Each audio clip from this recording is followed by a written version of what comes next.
kidding aside, this was another awesome trip. We had a great crew of people, great location up in the mountains above Mono Lake. It was above 10,000 feet. And for the first time ever, my wife and I took our dogs camping with us on the trip. That was a lot of extra work, but well worth it.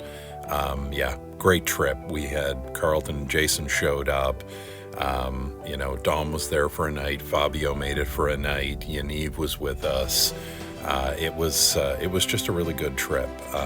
You can see the weather was on and off.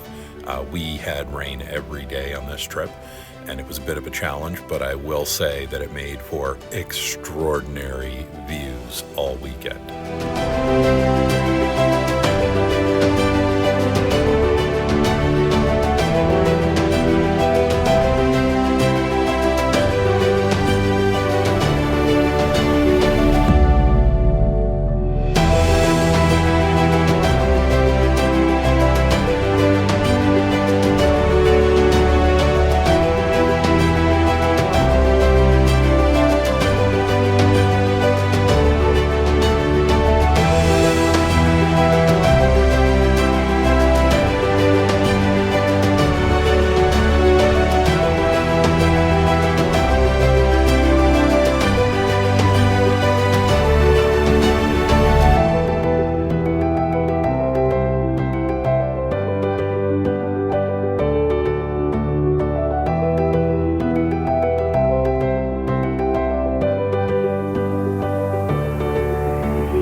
Getting up into this area isn't particularly difficult. You'll see here in a moment, there's a couple of small stream crossings, but nothing difficult. However, pay attention. The streams have some drop-offs immediately off the road, which could ruin your day with 8 to 10 foot drops. So make sure you keep your tires firmly on the road. To get here, you will take a turn at the 120 on the 395 just outside of Lee Vining, and then right across from the ranger station, literally 5 minutes up the road, you're looking for the Log Cabin Mine Road, and then go up. Just after that little stream crossing that we went through there, you have to be careful. We were following a track on Gaia GPS, and it told us to go left, which you see us on that track here, having gone left. That is a dead end. It's a nice area. There is an old log cabin that has collapsed up there. You can see where the road used to go through. No one has been through there in over a decade, maybe some hikers, possibly motorcyclists, but we saw no tracks of it. That route is actually blocked off for vehicular traffic, so when you get to that fork in the road, hang a right, and that will take you up to the top of the hill with the views out over Mono Lake, the areas that you'd actually like to camp in. But just a fantastic area. We had a great time exploring up here. The weather was, as I mentioned earlier, spotty on and off with rain, at times very heavy with rain around camp. But overall, it made for a really, really great location to hang out for a couple of nights and explore the area, especially, as you will see, the ruins of the log cabin mine.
we're almost at camp here, and you'll see in literally a few seconds on the video here, we'll roll into where we spent our camp, a couple of nights here at camp, and the view is incredible. Out over Mono Lake, Lee Vining is down below us, although we don't really see it that well. Off to our right, which is directly ahead of the Jeep at this moment, is the 395 down in the valley. It was a beautiful spot, great overlook, little exposed. So we had a moment one night where the winds came up, and that was intense. Probably 40 plus mile an hour wind gusts were hitting us. So for my part, we were using a ground tent for this trip, testing out a new piece of equipment. So we opted to just, put the Jeep in the way of the wind, basically, and act as a windbreak for us. Worked like a champ. It was fantastic. Didn't have any other problems along the way. But gorgeous views. You can see we had, distance here. We had proximity, and camp was right at about 9,400, 9,500 feet. You can see here in the middle of the screen this industrial piece of equipment. It looks like a pipe. We believe this is a part of a series of equipment installations that are used to help manage and mitigate avalanches on the side of the hill here. Remembering right below us is the 395 freeway, so there's an active effort here to manage snowfall during the winter and keep that freeway open. But as you can tell, just a gorgeous view here. One of those, quote, epic views that everybody seeks out. We had a chance. We got to camp early enough. We had a chance to enjoy, making some nice meals. We hung out for the evening. Not too long after we settled in, the rain showed up, and that was a theme for both nights at camp. We had rain during the day, but boy, did it make for some dramatic views and gorgeous photography and videography.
The log cabin mine above the town of Lee Vining was originally opened around 1910, according to the information that I've been able to find, and was active through about World War II. So call that the early to mid 1940s. And at one point, laid claim to being the largest gold producing mine in the state of California. So pretty impressive. What's amazing is there's so much history still here. You can walk in, there are signs, it's a historic site. It was turned over to the government in the 1970s, but it's open and accessible. As you can see, there is still a lot of mining equipment, buildings, and whatnot. It appears there may have been caretakers there as late as maybe the early 1980s, still on site. Today, it's entirely abandoned. You can walk in, there's a gate there, but it's a short road, walk down there. Keeping in mind, you're at 9,600 feet, so you might get a little bit winded. But there's a remarkable amount of preservation that's happened here. Absolutely worth keeping in mind that when you go there, you leave everything the way you found it. There are signs talking about this. This is a historical site.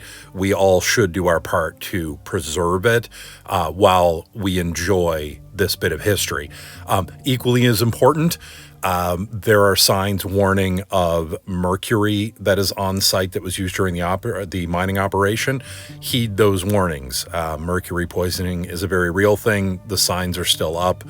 Take that seriously and just be very careful and maybe limit your exposure there. But in terms of getting up close and personal with mining history, there's nothing I've seen so far in California that offers more accessibility and a better chance. It's fantastic, have to be honest. It's a beautiful area.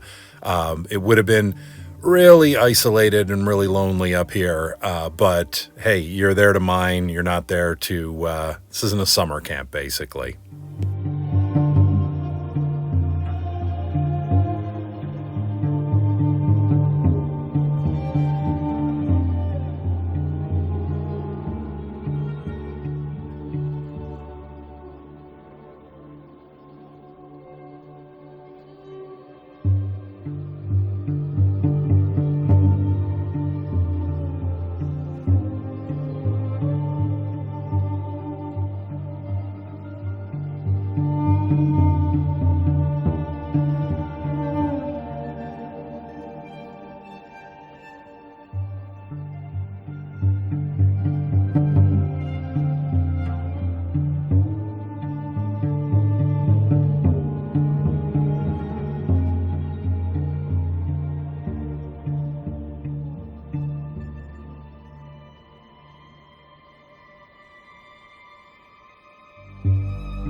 If you've ever seen or been around a thunderstorm, you know what a cumulonimbus cloud is. Big fluffy thing, looks great, but it means the weather's changing. We had all kinds of activity around camp in the afternoon, things like this Tachina grossa or giant taconid fly hanging out, but it was only a few hours before we had to start battening down the hatches. We had some weather coming in. You can see rain falling over the lake here, and this was again a theme for our evening. We sat in our tents watching the thunderstorms in the valley, and one of the photos you're going to see is very real. The other one is obviously very fake. This was an actual lightning strike down in the valley over the 395. And then, it was this all evening. And just messing around and having some fun here, replacing the sky in this with some, ride the lightning style lightning, if you will. Managed to get one meteor in here from the Perseids. We were almost completely clouded over. Happened to get a bit of a fuzzy shot with a bit of a meteor over the tent later on in the evening, and that was pretty much it. Then it was just wait for morning, get some shots of an incredible sunrise, and again, rain.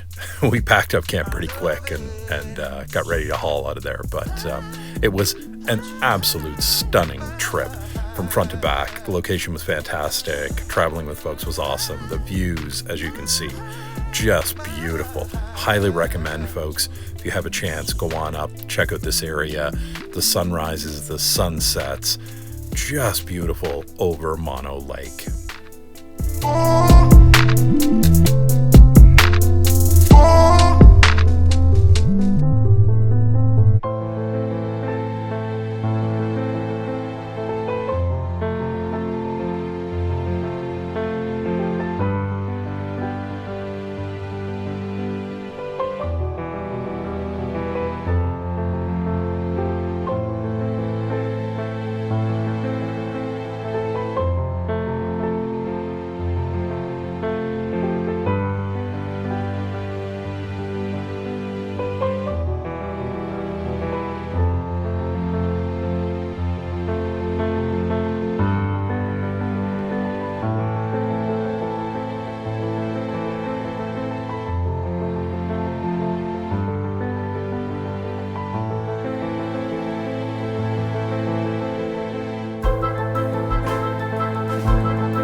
down off the mountain was as easy as retracing our steps. We only had one real plan in mind at this point. It was still fairly early in the morning. We were on the road around 9 a.m., so we thought gas and coffee, that's the plan. We hit the gas station and found one of the rarest overlanding beasts you can find, a genuine earth roamer. And then walked inside, what do you know? Margaritas in a can, maybe for the next trip. This was a great one. Hope you enjoyed the video.